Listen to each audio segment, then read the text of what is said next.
जय हिंद, वंदे मातरम। स्वागत है आप सभी का आपके अपने YouTube चैनल जी के GS के भंडारा पर। प्यारे दोस्तों, लगातार मैं आप सभी लोगों के लिए आरपीएफ कांस्टेबल एग्जाम को ध्यान में रखते हुए किरण पब्लिकेशन की बुक का मैं आपको प्रैक्टिस सेट का सॉल्यूशन कराने वाला हूँ। मॉडल प्रैक्टिस सेट की सीरीज में आज का अपने ये सेट नंबर 10 हो जाएगा। इससे पहले मैं 9 सेट अपलोड कर चुका हूँ, उन्हें नहीं देखा है तो जाकर के आप लोग के सारे सेट आप लोग देख लीजिएगा। अगर आपको ये वीडियो पसंद आए तो वीडियो को आप एक बार लाइक कर देना। चैनल को अभी तक आप लोगों ने सब्सक्राइब नहीं कर रखा होगा तो चैनल को आप लोग जरूर सब्सक्राइब कर लीजिएगा। और इस सेट में मैं आपको जीके जीएस के प्रश्न कराता हूं जो आपके एग्जाम के लिए महत्वपूर्ण होते हैं, क्योंकि जीके जीएस हर एक स्टूडेंट नहीं कर पाते हैं। मैथ और रीजनिंग तो सभी स्टूडेंट कर ले जाएंगे, क्योंकि जीके जीएस में अगर आपने अच्छा स्कोर कर लिया तो आपका सिलेक्शन पक्का है। तो चलिएगा फिर शुरू करते हैं। तो 71वां प्रश्न आ जाता है कि सतलुज और काली नदियों के बीच स्थित हिमालय के हिस्से को डॉट डॉट के रूप में जाना जाता है। तो इस हिस्से को किसके रूप में जाना जाता है? 71 का आंसर आपको बताना है। तो इस हिस्से को कुमाऊं हिमालय के रूप में जाना जाता है। 71 का दूसरा ऑप्शन राइट आंसर हो जाएगा। 72वां प्रश्न आ जाता है कि निम्नलिखित में से कौन कृषि ऋण के क्षेत्र में भारत में सर्वोच्च संस्था है? तो बताओ कौन सी है? तो कृषि ऋण के क्षेत्र में जो सर्वोच्च संस्था है वो है नाबार्ड, जैसे हम राष्ट्रीय कृषि और ग्रामीण विकास बैंक के नाम से जानते हैं। 72 का पहला ऑप्शन राइट आंसर हो जाएगा। 73वां प्रश्न है आपके सामने, कौन सी संस्था भारत में सकल घरेलू उत्पादन का मापन करती है? तो ये कौन सी संस्था करती है? 73 का आंसर आपको बताना है कि 73 का राइट आंसर क्या हो जाएगा। तो ये कहती है केंद्रीय सांख्यिकी कार्यालय। 73 का चौथा ऑप्शन राइट आंसर हो जाएगा। अगला प्रश्न संख्या 74 है आपके सामने कि निम्नलिखित में से किसने आवर्ती योजना का सुझाव दिया था? यानी रोलिंग प्लान का सुझाव है वो किसने दिया था? 74 का राइट आंसर क्या हो जाएगा? तो ये सुझाव दिया था गुन्नार मिंडल ने, यानी 74 का तीसरा ऑप्शन करेक्ट आंसर हो जाएगा। अगला प्रश्न संख्या 75 है आपके सामने कि तेंदुलकर समिति का गठन किसने किया था? तो बताओ किसके द्वारा तेंदुलकर समिति का गठन या किसके लिए किया गया था? सॉरी, तेंदुलकर समिति का जो गठन है वो गठन किया गया था गरीबी को मापने के लिए, यानी 75 का तीसरा ऑप्शन राइट आंसर हो जाएगा। अगला प्रश्न संख्या 76 है आपके सामने कि निम्नलिखित में से कौन संघीय सरकार की एक शाखा नहीं है? तो कौन सी नहीं है? तो संघीय सरकार की जो एक शाखा नहीं है वो मीडिया नहीं है, यानी 76 का चौथा ऑप्शन करेक्ट आंसर है हो जाएगा। प्रश्न संख्या 77 आ जाता है आपके सामने कि दल बदल से क्या अभिप्राय है? तो बताओ क्या है? तो दल बदल से जो अभिप्राय है वो है चुनाव जीतने के पश्चात दल बदलना, यानी 77 का पहला ऑप्शन राइट आंसर हो जाएगा। 78वां प्रश्न है आपके सामने कि प्रजातंत्र लोगों के लिए तथा लोगों के द्वारा बनाई गई सरकार है, निम्नलिखित में से किसने कहा था? तो ये किसके द्वारा कहा गया था? 78 का राइट आंसर क्या हो जाएगा? तो जितने भी लोग बता रहे हैं 78 का तीसरा ऑप्शन अब्राहम लिंकन के द्वारा ये कहा गया था। 78 का तीसरा ऑप्शन राइट आंसर हो जाएगा। प्रश्न संख्या 79 आपके सामने कि भारत में कितने प्रकार के आपातकाल घोषित किए जा सकते हैं? तो कितने प्रकार के? तो भारत में 4 प्रकार के आपातकाल है वो घोषित किए जा सकते हैं। 79 का सॉरी 4 प्रकार में 3 प्रकार के आपातकाल है वो घोषित किए जा सकते हैं। 79 का चौथा ऑप्शन राइट आंसर हो जाएगा।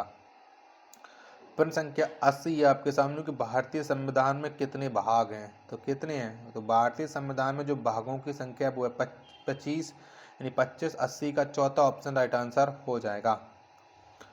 प्रश्न संख्या 81 आपके सामने कि धन विधेयक सर्वप्रथम संसद के किस सदन में प्रस्तावित किया जाता है? तो कौन सदन में किया जा सकता है? 81 का राइट आंसर क्या हो जाएगा? तो ये केवल लोकसभा में धन विधेयक को प्रस्तावित किया जा सकता है, यानी 81 का पहला ऑप्शन राइट आंसर हो जाएगा। अगला प्रश्न संख्या 82 आपके सामने कि निम्नलिखित में से किन तरीकों द्वारा भारत की नागरिकता गवाई जा सकती है? तो बताओ किससे भारत की नागरिकता जा सकती है? 82 का आंसर आपको बताना है कि 82 का राइट आंसर क्या हो जाएगा। तो 3 तरीके से भारत की नागरिकता गवाई जा सकती है।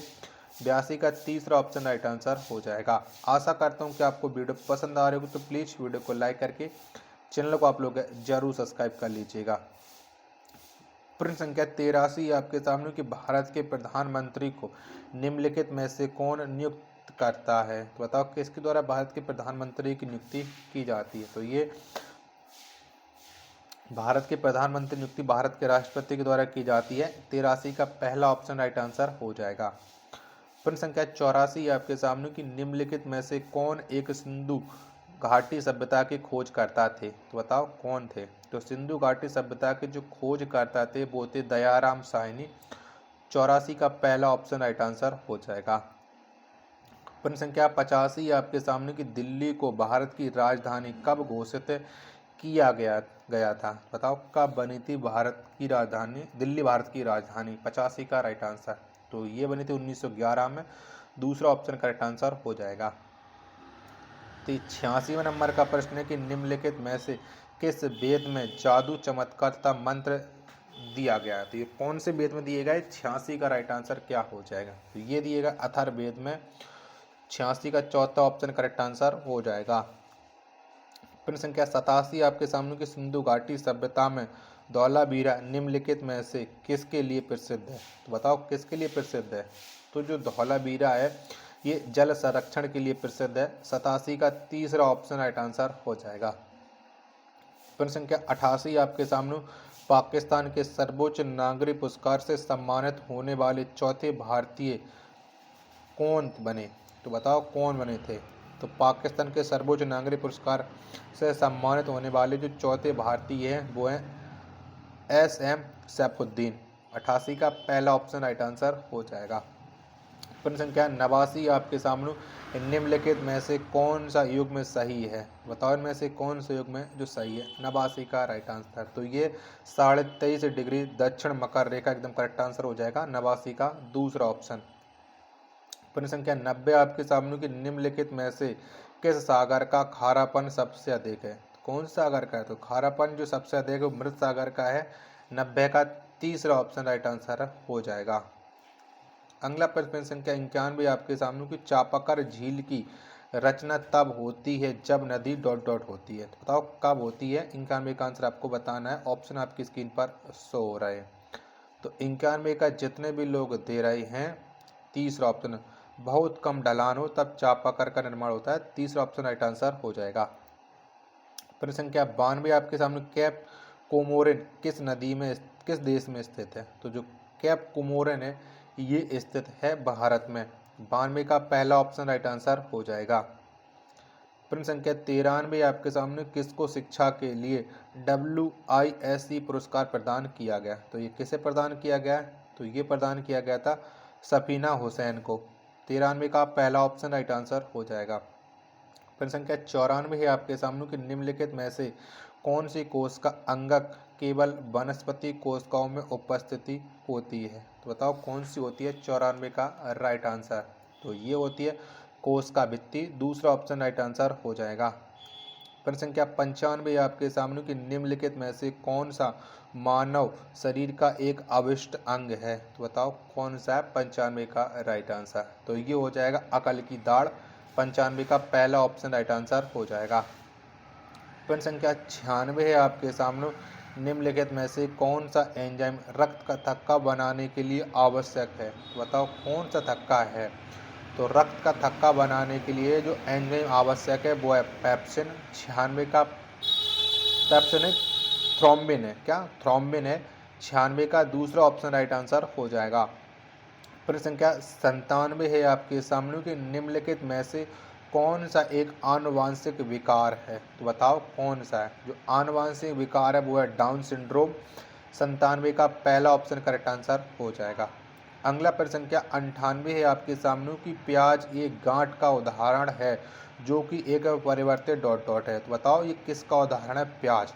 98 का जितने लोग बता रहे तना का पहला ऑप्शन राइट आंसर हो जाएगा।